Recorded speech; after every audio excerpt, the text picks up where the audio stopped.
Perkenalkan, nama saya Isyeni Swadadalan, mahasiswa peminatan Epidemiologi dan Biostatistika, Fakultas Kesehatan Masyarakat, Universitas Nusa Cendana. Pada video kali ini saya akan menjelaskan tentang taeniasis. Nah, taeniasis atau sering kita sebut dengan cacing pita, itu ada infeksi cacing pita. Taenia sp berasal dari sapi atau babi pada manusia, dan manusia merupakan induk semang definitif untuk taeniasis pada sapi. Sedangkan pada babi, manusia itu bisa menjadi induk semang definitif, bisa juga menjadi induk semang sementara. Nah, taeniasis ini itu terinfeksi pada saluran pencernaan yang disebabkan oleh cacing pita dari genus Taenia sp, yaitu Taenia saginata dan Taenia solium. Nah, Taenia saginata ini merupakan jenis cacing pita yang ditemukan pada daging sapi mentah atau tidak matang. Nah, panjang cacing ini dapat mencapai 8 meter dengan jumlah proklotid mencapai 1-2.000 buah. Nah, pada bagian skoleks terdapat 4 buah pengisap yang berfungsi untuk meletakkan cacing ini pada dengan jejunum. Nah, telur Taenia saginata memiliki ukuran antara 30-40 mikrosentimeter. Nah, telur ini mengandung onkosfer dan dikelilingi oleh dinding tebal bergaris coklat. Nah, telur keluar bersama fases dapat hidup berbulan-bulan atau bertahun-tahun di lingkungan. Nah, telur termakan oleh sapi akan pecah dan menginvasi dinding saluran intestinal dan masuk ke otot. Nah, sampai di otot, telur akan berubah menjadi larva Cystecircus yang dapat menginfeksi manusia. Nah, sedangkan Taenia solium itu merupakan jenis cacing yang dapat menginfeksi manusia melalui 2 cara, yaitu menelan larva dan menelan telur. Nah, cacing Taenia solium ini memiliki mulut penghisap yang kuat di bagian skoleksnya sehingga proses pelekatan lebih kencang. Panjang cacing ini dapat mencapai 3 meter dengan jumlah proklotid mencapai 1000 buah. Nah, siklus hidupnya bagaimana? Siklus hidupnya yang pertama, telur akan dikeluarkan bersama feses. Nah, telur dapat bertahan hidup selama berhari-hari bahkan berbulan-bulan di lingkungan. Nah, sapi dan babi itu terinfeksi karena memakan tumbuhan yang terkontaminasi telur atau proklotid grafit. Nah, di usus hewan, telur itu menetas dan menyerang dinding usus dan bermigrasi ke otot lurik di mana mereka berkembang menjadi Cystecircus. Nah, dapat bertahan selama beberapa tahun pada hewan. Manusia itu terinfeksi dengan menelan daging yang terinfeksi itu daging mentah atau setengah matang. Nah, di dalam usus manusia, Cystecircus berkembang selama 2 bulan menjadi cacing pita dewasa yang dapat bertahan selama bertahun-tahun. Nah, cacing pita dewasa menempel pada usus kecil dengan skoleks mereka dan akan tinggal di usus kecil.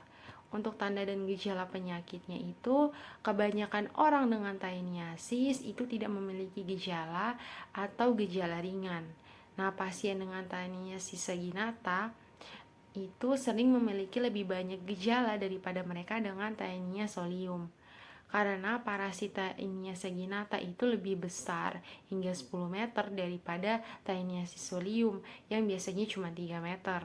Nah, Taeniasis ini dapat menyebabkan masalah pencernaan seperti sakit perut, kehilangan nafsu makan, penurunan berat badan, dan sakit perut. Lalu gejala taeniasis yang paling terlihat itu adalah pengangkatan proklotid atau segmen cacing pita melalui anus atau feses. Nah, dalam kasus yang tidak biasa, segmen cacing pita ini bersarang di usus buntu dan saluran pankreas dan empedu. Nah, di Indonesia, taeniasis terutama ditemukan di 3 provinsi, yaitu Bali, Sumatera Utara, Irian Jaya. Nah, di samping itu ditemukan juga di Lampung, Sulawesi Utara, Sulawesi Tenggara, Nusa Tenggara Timur, dan Kalimantan Barat. Prevalensinya sekitar 1,0-42,7%. Rentang besar ini disebabkan oleh cara melakukan survei dan pemeriksaan. Nah, prevalensi tertinggi itu tercatat untuk Irian Jaya itu 42,7% pada tahun 1997. Nah, angka ini didapatkan dari kelompok selektif, akan tetapi survei-survei selanjutnya menunjukkan bahwa prevalensi di Irian Jaya memang sangat tinggi. Dan survei yang dilakukan di daerah Lampung juga dan Sulawesi Utara, Sulawesi Tenggara itu pada penduduk yang transmigrasi dari Bali. Jadi orang Bali itu konsumsi babinya itu lebih tinggi. Lalu untuk faktor resikonya itu penyebaran Taeniasis ini adalah sanitasi lingkungan yang buruk, tingkat pendidikan yang rendah, dan tidak mampu mengenali babi yang terinfeksi. Kebiasaan makan juga merupakan faktor Taeniasis. Nah, kebiasaan ini adalah dimana sering mengonsumsi makanan atau daging mentah atau setengah matang atau usus hewan, dan penelitian yang dilakukan itu menyebutkan beberapa faktor mempengaruhi terjadinya infeksi, yaitu jenis kelamin, kebiasaan mencuci tangan, kebiasaan mandi, tingkat pendidikan, jenis pekerjaan, lalu penyajian daging babi, kebiasaan buang air besar, sumber air minum, dan cara masak air minum. Nah, upaya pengendaliannya bagaimana? Yang pertama itu mengobati penderita untuk menghilangkan sumber infeksi dan mencegah terjadinya autoinfeksi. Lalu memelihara kebersihan lingkungan dengan cara membuang air besar tidak sembarangan, menggunakan zaman keluarga, dan sehingga feses itu tidak dimakan oleh sapi atau babi dan tidak mencemari tanah atau rumput. Nah, untuk pemeliharaan sapi itu di kandang, sapi atau babi itu di kandang agar tidak berkeliaran dan mencemari jika terinfeksi. Lalu pemeriksaan daging oleh dokter hewan di tempat pemotongan hewan. Lalu daging yang terinfeksi tidak boleh dimakan. Lalu menghilangkan kebiasaan makan makanan yang mengandung daging setengah matang atau mentah.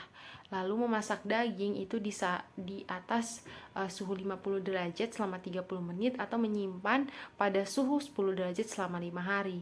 Lalu memberikan vaksin kepada hewan ternak, lalu menjaga kebersihan diri seperti cuci tangan dengan sabun setelah buang air besar, sebelum makan, mengganti popok bayi, lalu pada saat mengolah makan, lalu rajin mandi, dan mencuci sayuran dan buah sebelum dimakan.